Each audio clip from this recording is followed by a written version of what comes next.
Hi hello வணக்கம் and welcome to 70mm channel. So இன்னைக்கு இந்த வீடியோவில் நம்ம பார்க்க போகிற இன்ட்ரெஸ்டிங்கான ஒரு காசிப் என்னன்னு பார்த்தீங்கன்னா, நீச்சல் உடையில நடிகை நித்யா மேனன் ஸோ வாயை பிளக்குறாங்க ரசிகர்கள். நடிகை நித்யா மேனன் ரசிகர்களுக்கு ரொம்ப பிடிச்சமான நடிகையில் ஒருத்தராக இருக்காரு. தமிழ், தெலுங்கு, மலையாளம் அப்படின்ற மொழிகளில் இது வரைக்கும் 50க்கும் மேற்பட்ட படங்களில் இவர் நடிச்சிருக்காரு.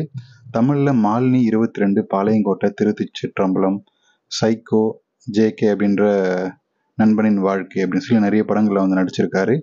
ஸோ இப்போ வந்து ஜெயம் ரவியுடன் காதலிக்க நேரமில்லை அப்படின்ற படத்தில் வந்து நடிச்சிட்டு இருக்காரு. ஸோ இது தம்பதிக்குள்ளே இருக்கக்கூடிய காதலை மையப்படுத்திட்டு இருக்கக்கூடிய ஒரு கதை அப்படின்னு சொல்லப்படுது. நித்யா மேனன் எல்லா விதமான வித்தியாசமான கேரக்டரையும் வந்து ஏற்று நடிக்கக்கூடிய ஒரு துணிச்சலான ஒரு நடிகை அப்படின்னு தான் சொல்லணும். ஸோ அவர் நடிப்பிலும் வந்து தனித்துவமாக இருக்கிறது, அதுதான் வந்து ரசிகர்களிடையே இவருக்கு பாராட்டு வந்து வாங்கி கொடுக்குது.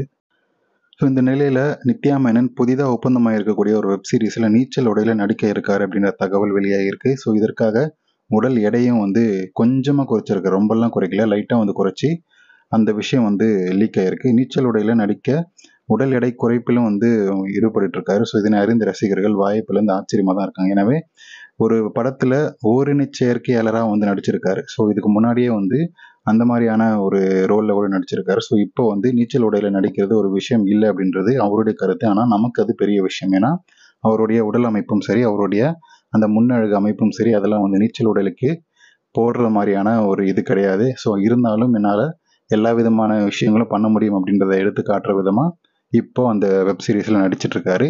ஸோ கூடிய சீக்கிரம் வந்து ரிலீஸ் ஆக போகுதுன்னு நினைக்கிறேன். அது வந்ததுன்னா தெரிக்க விடக்கூடிய அளவுக்கு இன்ஸ்டாகிராமே வந்து சூடாயிரும். அந்த அளவுக்கு அவங்களுடைய எடிட்டட் பிக்சர்ஸ் எல்லாம் வந்து மாறி வரும் அப்படின்றது என்னுடைய கருத்து. ஸோ இதை பற்றி நீங்கள் என்ன நினைக்கிறீங்க அப்படின்றத கமெண்ட் செக்ஷனில் மறக்காமல் சொல்லுங்கள். வீடியோ பிடிச்சா லைக், ஷேர் அண்ட் சப்ஸ்கிரைப் பண்ணுங்கள். டிஸ்கிரிப்ஷனில் கொடுத்துருக்கக்கூடிய இன்ஸ்டாகிராம் அண்ட் டெலிகிராம் சேனலுக்கும் மறக்காமல் கிளிக் பண்ணி ஜாயின் பண்ணுங்கள். தேங்க்யூ.